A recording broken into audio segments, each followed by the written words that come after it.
Welcome in, Frostburg State fans, to Week 11 of the Frostburg Sports Awards in 2022. And I'm here with Lorena Pintar from women's tennis, who had a very good weekend as women's tennis swept both of their matches.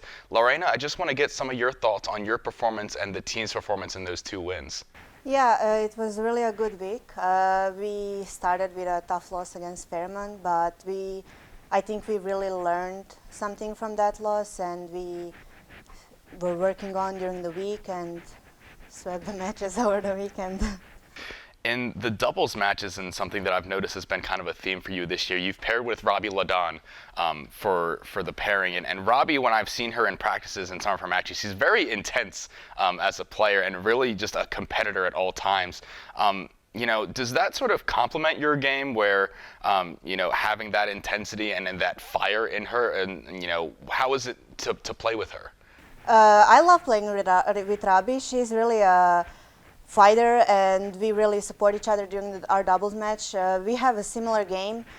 She can be consistent if it's needed, and then I can easily put the away balls on the net. And we started kind of shaky, but I think now we really develop a game that we are connected better with each other, and I really like how we're playing.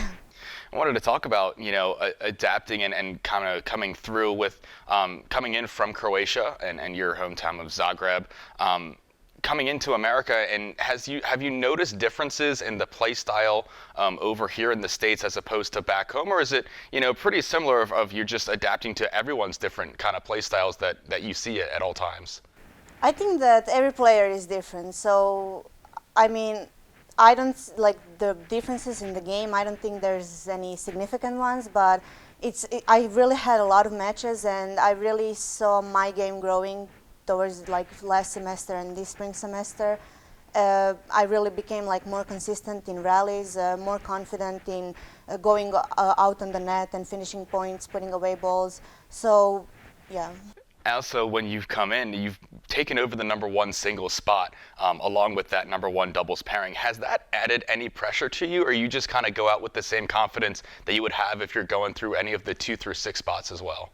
It was a really pressure in the start because I didn't expect it to be number one my first year. Especially I saw Manny and Maddie are playing also really good tennis, and I kind of accepted it and tried to learn something from every match. So I'm trying to just play my game, and what we've worked on practice just to transfer it in the match. And your 2 wins this past week, in a 6-3, 6-3 win against Pitt Greensburg, and then really dominating in a way 6-1, 6-0 against Lock Haven. In that Lock Haven match specifically, it was probably your best performance in terms of looking at the result itself. Did it allow you to relax a little bit, having that big lead and be able to perform, or you were not noticing and you're just playing your game all the way through and not really thinking about the score the whole time?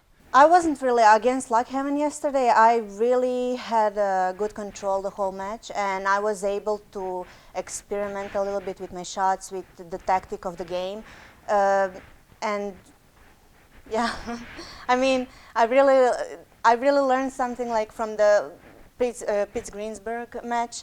It was really a tough match, and the play style of those players was similar. So it really helped me to just get on the court on Sunday and really had a good control over the whole game. We look at the Mountain East Conference, and there's a lot of talent in there, and we mentioned sort of the Fairmont match where they have a really, really good number one singles player as well.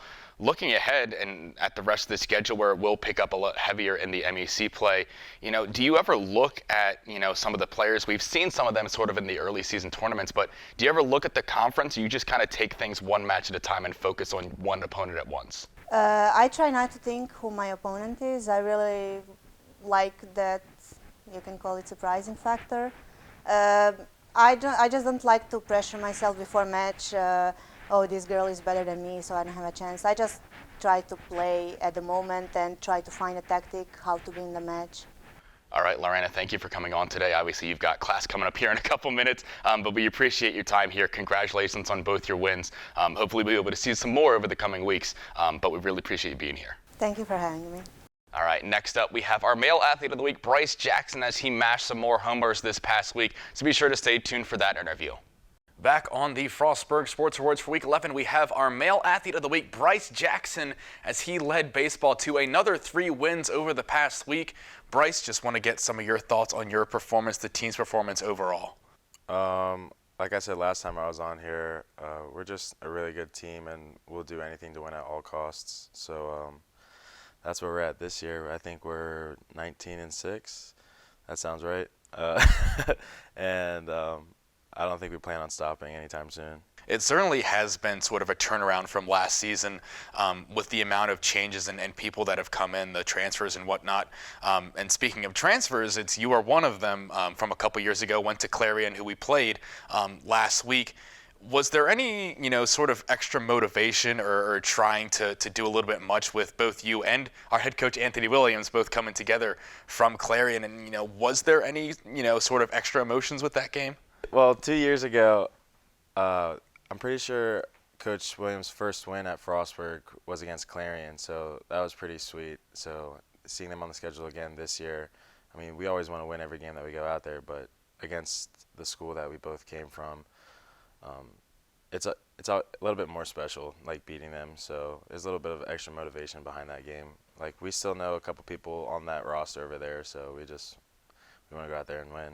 In that game, and an early deficit against them, and I remember some people were kind of looking at the scores and the records of both teams, and it's like, how are we losing to that team? Obviously, baseball, you can lose to anyone at any given time, but required a 4-run comeback in the 7th inning, and you got that final hit, which might be one of your least well-hit balls of the year, a little dink single over the first baseman.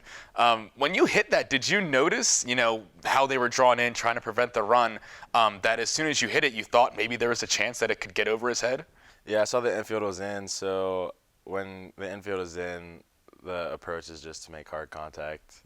I didn't necessarily make the hardest of contact. I've had harder hit balls this year, but our assistant coach, Coach Rada, he actually just told us a quote like the week before. It's luck favors the prepared. So we were prepared, and luck was on our side that day. Then in the Saturday games against Concord, hit a pair of home runs there. In that one, in the first game, it was again an early deficit and trying to claw back the entire way. Second game was a little bit more comfortable, and the big story of that one was Will Grove took a no-hitter into the 7th inning, not able to complete it, and Concord struck across a couple runs. But the difference in those games where you guys never seem like you're ever out of a game, regardless of what the score is, and just kind of the conundrum of being down in the first game, having the comfortable second game lead. Did you guys feel that the entire way with Will being on the mound as opposed to having to come back in the first game? Will was electric for us on the mound in the second game, so I think we were all just riding the energy that he was providing. And he would come in the dugout after being out on the field pitching and providing energy in the dugout for our offense and stuff like that. So we just rode Will all the way, and that was good enough for us to get the win that game. Sort of a reverse then in the Sunday series against Glenville, where Ethan Keipel came out in game 1, was electric, had a no-hitter going through 4 innings, and then lost it, but still a pretty comfortable win for the team. And then the second game, just not coming up with enough runs in the end and trying to come back in the 7th inning air. But again, Ethan, who has really done it at both sides of the ball, he's been pitching really well this season, and he's been raking at the plate, and another 2 transfers, as we mentioned, that have really come in and made an impact on the team. So yeah, similar to Grove against Concord, we just rode Ethan's energy all in the first game, and our offense backed him up all the way. But in the second game, we lost that game. They didn't beat us. We just made too many mistakes, and that can't happen. When we make mistakes and give wins away, that's when we start to hurt ourselves. I noticed in the first game against Glenville, they really didn't want to pitch to you all that much. They intentionally walked you, and then they hit you with a pitch, which I don't know which is intentional or not, but certainly got you on base both times. And then at the second game, they did decide to pitch to you, and you rewarded them with a home run. Was that, at all playing in your mind on that day? I know a kid on the Glenville staff, and he told me, I don't know how true it is, but he told me that there was someone on the team. They recognized that I hit 3 home runs the day before, and they said that I was going 0 for 8 the next day against them. So I told him, all right, we'll see. Just tell your pitchers not to make any mistakes. So yeah, I definitely feel like I was getting pitched around. I got walked. I got a free base at least I think 4 times against Glenville, which is I think the most free bases I've had in a single day yet this year. The hit by pitch definitely wasn't intentional. It was a curveball that skinned my back leg, but I was happy to get that home run. Pitcher made a good pitch. I just made a better swing. So. You know, we talked again last time about how, you know, the early part of the schedule has prepared you guys for this. And again, with the amount of depth that this team has, looking at a couple guys, I mean, Danny Estrada has really come and made an impact at the leadoff spot. Jack Moruskin is another guy who can pitch and hit at the same time. Trevor Jones, and we talked about all these guys before, but specifically Danny, talking about him and coming in, you know, was going to go to a D1 school and ended up transferring and coming in now, and everyone's sort of adjusting to the schedule. But you hitting behind him, how important has that been for you as a hitter, you know, knowing that you're almost every time going to get on with the runner either on first base or in scoring position? Yeah, Danny gets on base, which is what's great. He puts together good long at bats and just waits for his pitch and gets on base. Occasionally he'll hit a ball out, which is good. But the most important part is to get runners on base, because without runners on base, it's hard to get RBIs. So whether I'm in the 2-hole behind Danny or the 3-hole behind Danny and Trevor, it's important to get guys on base so that we can produce runs, because that's the name of the game. For you personally, with the 4 home runs this weekend, you're now tied for 3rd all-time in program history, which is pretty good achievement in itself, considering you've only played a full 2 seasons and then the shortened 2020 season. What impact does that have on you to learn those things and then trying to go for that record of 30 home runs in a career where you're now standing at 24? I honestly didn't know I was in the career talks until I read the article after the Concord series. So when I saw that, my mentality just instantly became one at a time. I can't focus on the number that I have to get to, because that'll just cause me to get out of my approach. I actually told Roll last year that I was coming for his record this year, so I think I'm 3 home runs away from tying, 4 from breaking. Well, Bryce, thank you for coming on today to talk to us. Obviously, you've got a big week coming ahead of you with the practices and games, but we appreciate you being on here. Congratulations once again on your home runs and climbing up the leaders in our career records. Yes, thank you for having me. All right, well, next up, we will wrap up the awards with our Coach of the Week, Katie Nunley from Acrobatics and Tumbling, as they secured an MEC playoff spot. So be sure to stay tuned for that interview as well. Wrapping up the Frostburg Sports Awards for Week 11 with our Coach of the Week, Katie Nunley from Acrobatics and Tumbling, as they wrapped up the number 2 seed in the Mountain East Conference as they prepare to go into the MEC Championships this weekend. Coach, just want to get some of your thoughts after defeating West Liberty this past week. Yeah. It was a great meet. We had great energy. I had really good feelings, and so did the girls going into the meet. So we were really confident. We worked on a lot of stuff, cleaned up some stuff, and we just focused on the little things. Now, you talked about going into the meet and some of the confidence. West Liberty was picked as the preseason number 1 in the MEC, even though in the national rankings they were ranked below Fairmont. And the season hadn't gone, certainly as they expected. Fairmont, the undefeated team. West Liberty had 1 loss going into the meet. What was your guys' confidence level going into that, having come off a pretty disappointing loss against Wesleyan the weekend before? But was it kind of the one where you just throw that meet out of your brain and focus on the next one? Yeah, we kind of used that to, fuel our fire. We know we made mistakes that shouldn't have happened at that meet, and we just kind of used that feeling of, losing and just kind of ran with it, and we used that as our motivation. They were really determined last week. We practiced really well. We got a lot of stuff accomplished, and we focused on so many things that just clicked and stuck with them at that meet. You started off the meet in the compulsory and had a few good scores there, but really was the acro event where you guys kind of took control and made your stamp on that.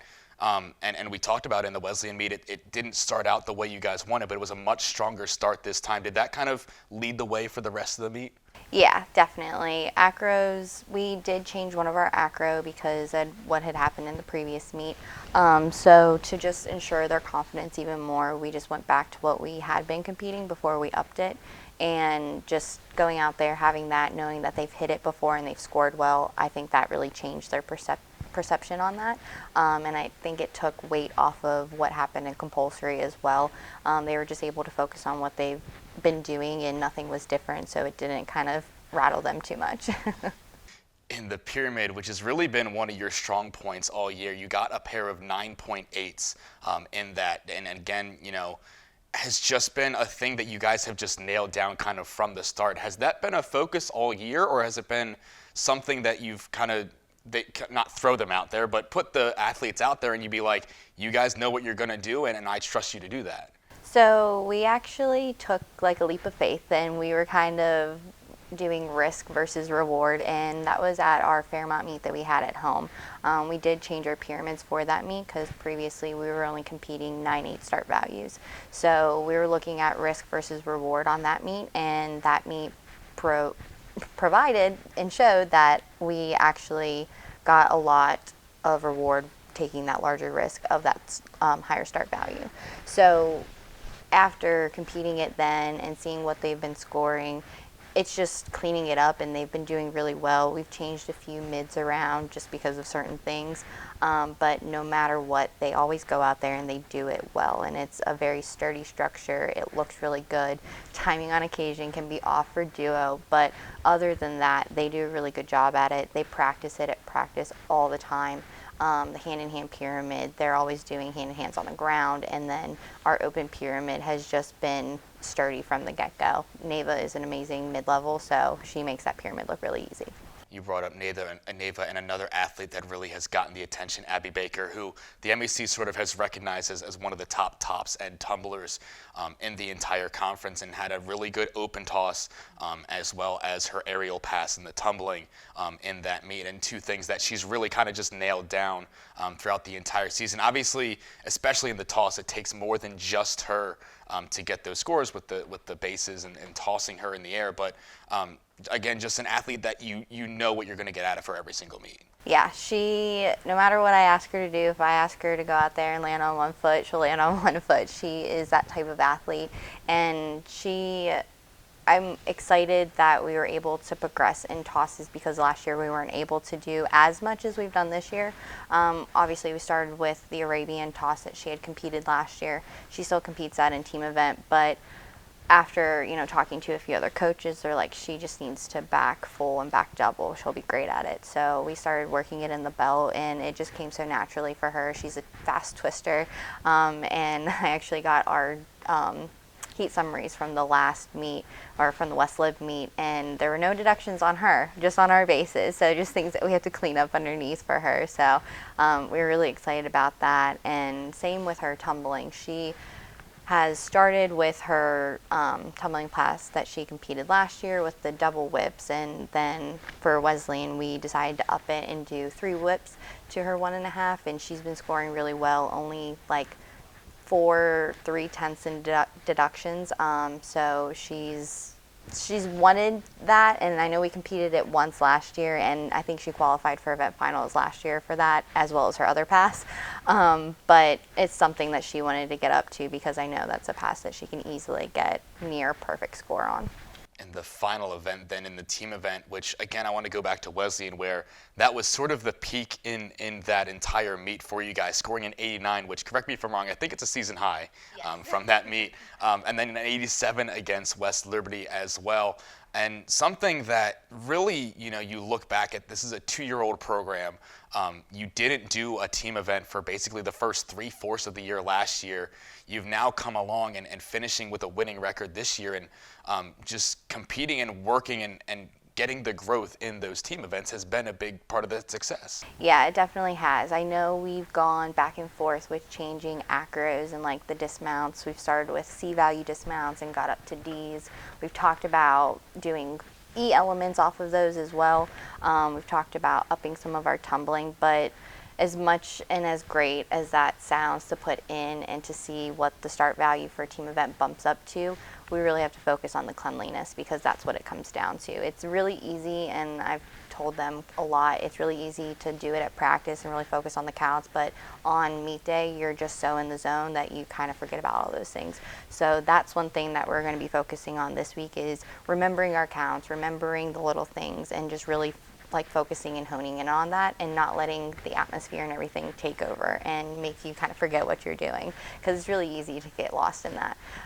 So they've done a really good job with remembering and counting. Counting is like the biggest thing for them, is just getting the counts. But they've done a really good job at it, and I'm excited to see how Friday goes for this week. In the matchup on Friday that you just talked about, the number 2 versus number 3, and it's Wesleyan again for us. I don't want to really call it a revenge meet because the nature of the sport is so welcoming and friendly towards one another, but obviously your athletes are going to be disappointed with the way that last time ended. They're going to want to go out and beat them and get to the championship. What's going to be the preparation where you also have the event finals the next day and a potential championship? So you don't want to put out all the stops essentially in one meet, but you still want to do enough to where you can secure that win. So what's your guys' preparation going to be in the week leading up? We're really just focusing on cleaning up everything. We're going to compete stuff that we know is good to go, it's solid, and just focusing again on those little things. It really comes down to the little things in our sport, focusing on steps, not taking those unnecessary steps, making sure we're holding all of our positions so we don't get docked on that. That's kind of what we've been focusing on, and looking back at team event, maybe adding a few extra holds here and there so we're not getting any lack of hold, and then just making sure all of our acros and pyramids are really, really clean. All right, Coach, thank you for joining us today. You've obviously got a busy week ahead of you with planning out some event finals and what you're going to do. But really appreciate you being here. Congratulations on your win and getting the 2 seed. Hopefully, maybe bring home an MEC championship or at least some all-MEC performers this upcoming weekend. Definitely. Thank you. All right, well, that wraps up this week. We will return next week for week 12 with another pair of athletes and a new coach. So thank you for watching. And as always, go Bobcats.